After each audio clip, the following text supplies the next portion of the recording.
But I wonder what you can do. I mean, we had an absolutely appalling incident in Melbourne during the week where there were 5 young Jewish boys in Elstonwick near the Adas synagogue that was firebombed. They were going home from school. It was just on dusk, and they were obviously wearing Jewish clothing.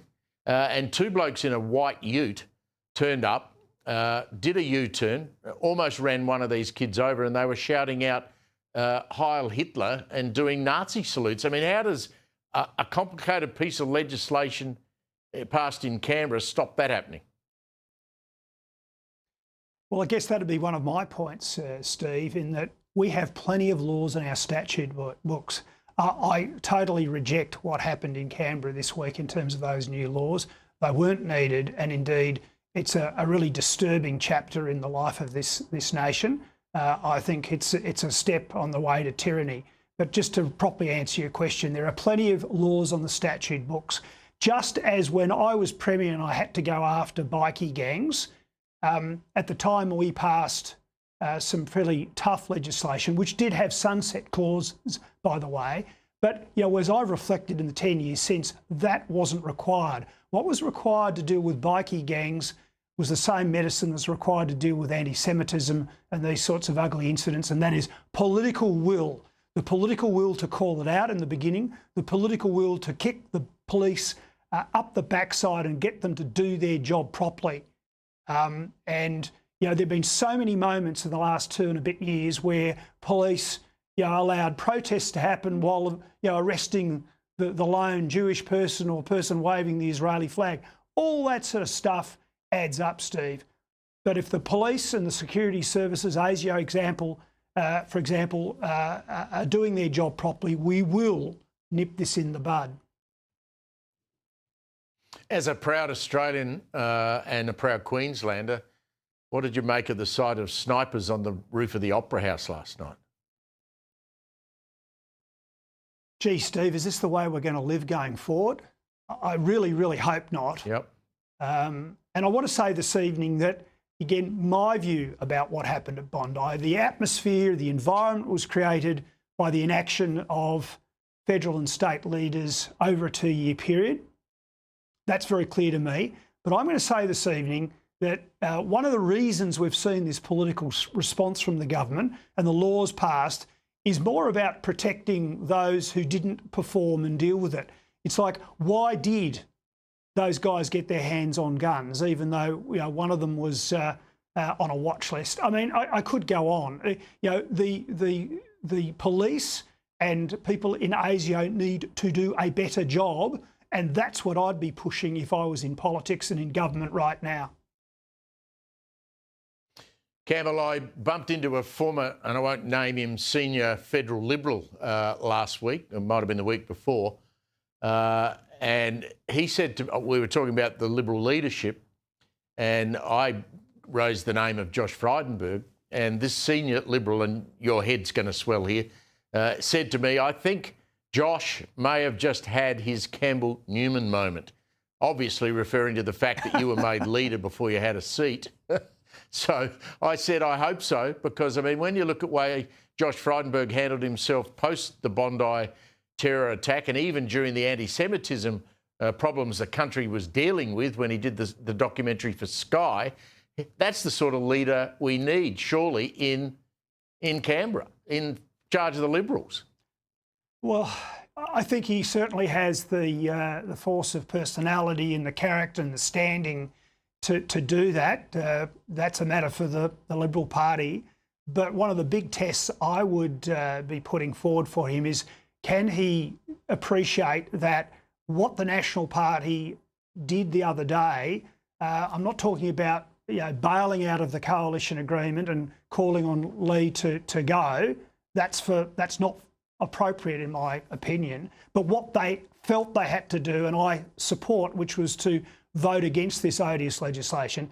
Is Josh Frydenberg capable of understanding, respecting and being able to pull them back into the fold? That's the big issue right now.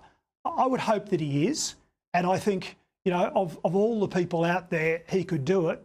It does concern me a bit, though, that, you know, he's more of the left. And they are bleeding votes to to people like Pauline Hanson and One Nation, and to other minor parties like the Libertarian Party, which I'm a member of, and it's because people feel let down and dismayed by the Liberal Party, and the events of this week really cement that. I cannot believe that the Liberal Party supported that legislation. These are the people. This is the party who, going back some years, was debating getting rid of 18C. So now they've gone completely 180 degrees off in the other direction. Well, you've got a surging One Nation that you just mentioned, and you've got the Nats now, the Nationals out there, you know, on their own, uncoupled from the coalition. I mean, if you drop the S off the Nationals and form the National One Nation Party, can that happen? Yeah, well, I'm not privy to their internal discussions, I'm sure, but you know, people are talking about that as something could happen. But I think, you know, One Nation are resurging or surging now. I think that, you know, prior to this, the news poll federally had them at 22% primary, ahead of the coalition. I would say that after this, they'll go to 25. And another thought that I give you this evening is there's now problems, I think, for David Crisafulli, the LNP in Queensland, because, you know, if that's the national primary for the One Nation Party, there are seats in Queensland, they'll be doing much better than that, and they could come in ahead of LNP members of parliament at the next state election. So does that mean there might have to be a coalition government in Queensland, LNP and One Nation? I think that's actually something that could be on the cards if things remain this way. Fascinating times. I mean, what happens to federal LNP members in Queensland now that the coalition split? What do they do? Oh, well, that's really difficult. Just very quickly for viewers to understand. I mean, they're members of the LNP in Queensland, but then they have sort of got an arrangement where they nominate to be in either the Libs or the Nats when they go to Canberra. So you've got people like Matt Canavan, who's LNP, but he's in the National Party sort of party room. Someone like some of the other senators who will be then sitting as Libs.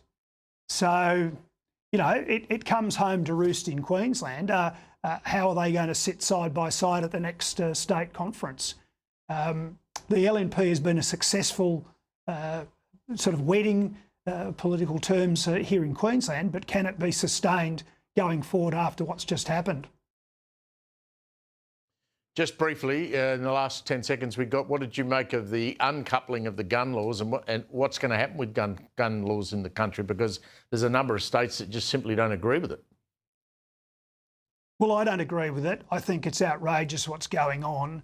The guns may have been the instruments of that terrible outrage at Bondi, but they're in the hands of people who would have killed, whether it be driving a vehicle or using a knife or a homemade explosive or whatever. They will always find a way. And where we're going in this country, the only people who will have guns, mark my words, will be the police, the ADF, and either criminals who have no trouble getting guns and want to be terrorists. That's the bottom line, Steve. People who want to do bad, evil things will always find a way. And, you know, we've got tough gun laws in this country. They didn't need to be changed, and that was just a political tactic by our Prime Minister in the aftermath of Bondi, you know, desperately trying to change the narrative. Great to have you back with us on a Friday night, Campbell. Good on you, mate. I'll talk to you next week.